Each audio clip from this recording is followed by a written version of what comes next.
Was a St. Louis Post-Dispatch sports columnist. He's with the sports guys at night, but we get to play with him on Mondays. Good morning, Ben, Fred. Good morning, McGraw. How are you? I'll tell you what, I'm fine. Thank you for asking. Much better than Scott Frost and the Cornhuskers. We can get to that later. Wow. Yeah, tough. I'll tell you what, if I'm the Brewers or the Cubs or the Dodgers or the Braves, I don't want to play the Cardinals in the playoffs. Yeah, I'm kind of agreeing with you, and it's rare. You know, I tried to write this last week, but it's rare that you have a Cardinals team that is fighting for a wild card spot at the end of a season, yet it kind of feels like it's playing with house money. The Cardinals are expected to make the postseason. That hasn't changed. With the way this season has gone and the low point that it reached, it kind of felt like they're almost playing pressure free.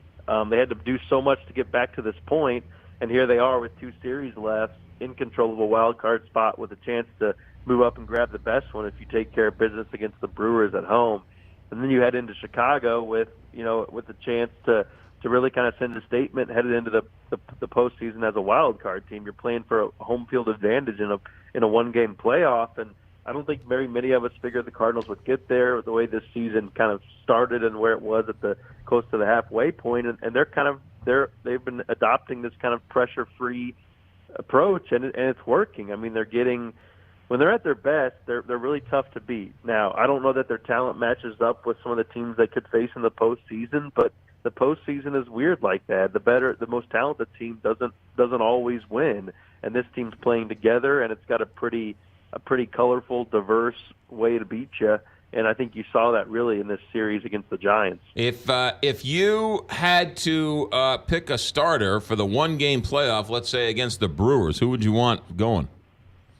Well, all signs point to Jack Flaherty right now. They've kind of lined him up for this, and on the schedule, they've tweaked his schedule to get to that point. And then the game one starter of the next series would be Miles Mikolas, who's been outstanding. I mean, he has been basically the Cardinals' version of Max Scherzer, sub 3 ERA, and he's got as many wins as Max at 17. He was great again yesterday.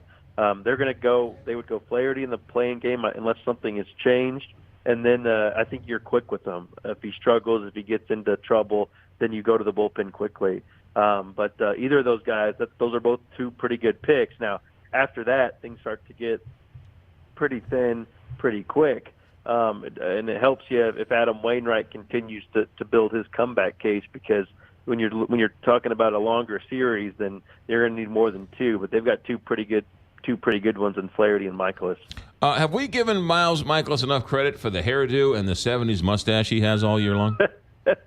I think so. I mean, I'm in all constant jealousy of his mustache, because I could not shave the rest of my life and never have anything that resembles that beauty. But he and Harrison Bader both. I don't know if you've seen their pregame ritual, but occasionally they like to put it on social media where they both just stand in front of the mirror and shake their hair around as if they just got out of the hair salon.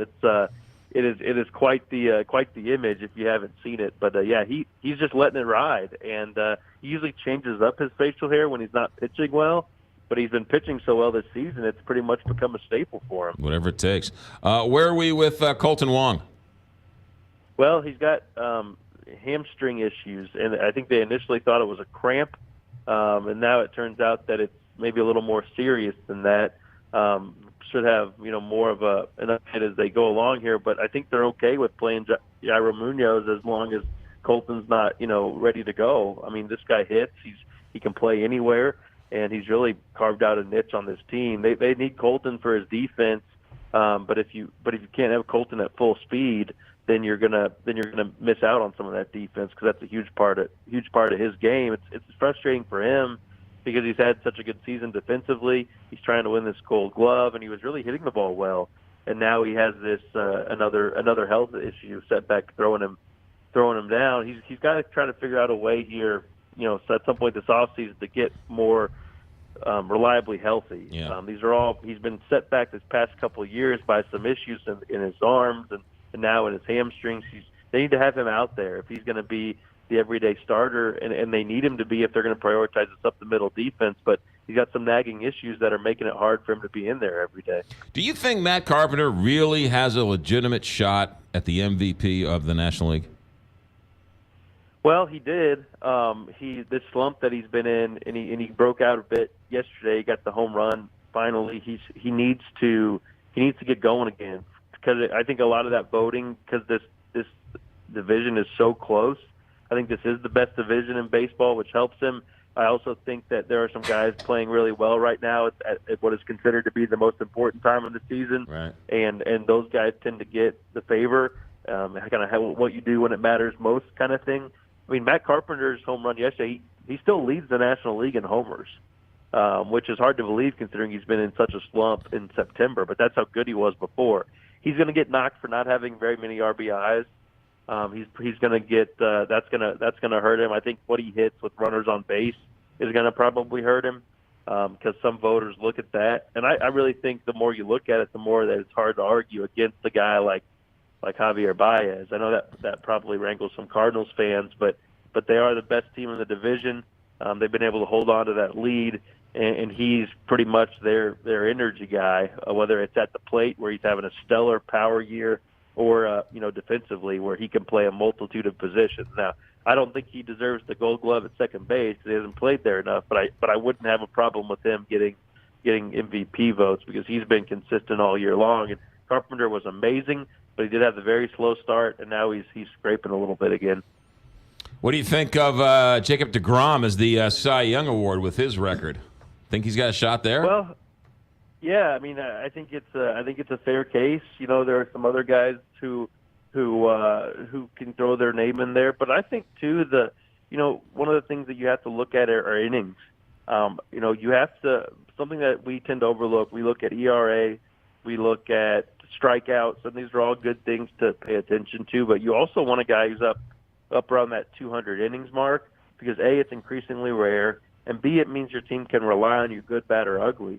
And I think it says something about him that he's been able to go out there and build this case with a bad team. I mean, that shows a competitor. That shows a guy who really is about his business and not letting the ups and downs of the team affect him.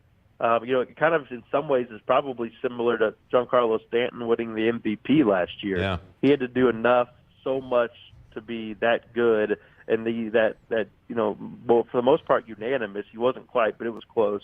To be that well respected on a bad team means that you're that much more above and beyond the field. So I think there's a case for that. Sure. I mean, he's got his record. His record is 9-9. He has a 1.77 ERA. Wins really don't matter, since all these mathematicians are looking at things, right? Wins is an arbitrary stat. It's all about ERA. And he's got the innings, and he's got 1.77 ERA. I mean, he should win it. So, well, there's always going to be a good debate, but I do think the win is becoming less and less important. And I won't say that it's not important entirely. I've not gotten to that point. I guess maybe I've got a little bit of old school in me there. Not so much the pitcher wins, because I think that's a little fluky, especially the way games are being managed now. But one stat that I look at, and it's one of the reasons that we talk about Adam Wainwright being kind of a guy who defies common knowledge. I look at games won in the games the pitcher starts.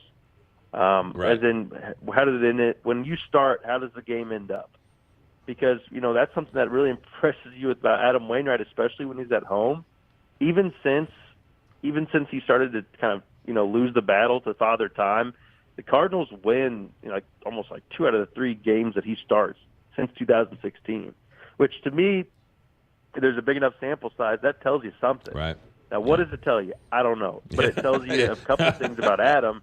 He can hit. Right. He helps his team's offense, and they seem to score a lot of runs when he starts. Now, I don't think they're intentionally going out there and trying to score more runs for Adam Wainwright. I don't know that that's like a game plan, but at some point you look at a couple years worth of evidence and say that something's up there, and that the result usually tends to work out for you, even if he doesn't pitch his best. So I think there's something to be said for that. We'll talk Tigers next week, as they have a bye week, but Huskers probably the worst loss in the history of the program, 0-3. They didn't even show up for the game in the Big House. Yeah, well, I was disappointed because, like an idiot, on our Mizzou preview show that airs on Fridays, I picked them to beat Michigan. I was thinking this was going to be Scott's big breakout game. I don't like Harbaugh, so I always like seeing them lose. And I'm kind of with you. I kind of want Nebraska to get back and be nationally relevant again. And I saw that score at halftime and thought, oh, that was a bad pick. But I'll tell you what. I made up for it by saying I think Kentucky could have a chance against Mississippi State. But yeah, they didn't help me out much this weekend, your boys. Nebraska, very real possibility they could lose every game on the schedule until they just rescheduled the Akron game with Bethune-Cookman. So Nebraska is in a world of hurt, but we'll leave it there. So what, are you panicking yet? No. I am driving the Scott Frost bandwagon. Well, if it makes you feel any better, Mizzou really spit Saturday, shooting itself in its own foot about 3 times. That could have been a pretty interesting game against the number 2 team in the country. So there are a lot of folks feeling the pain today. Ben, have yourself a good week. Thanks for checking in.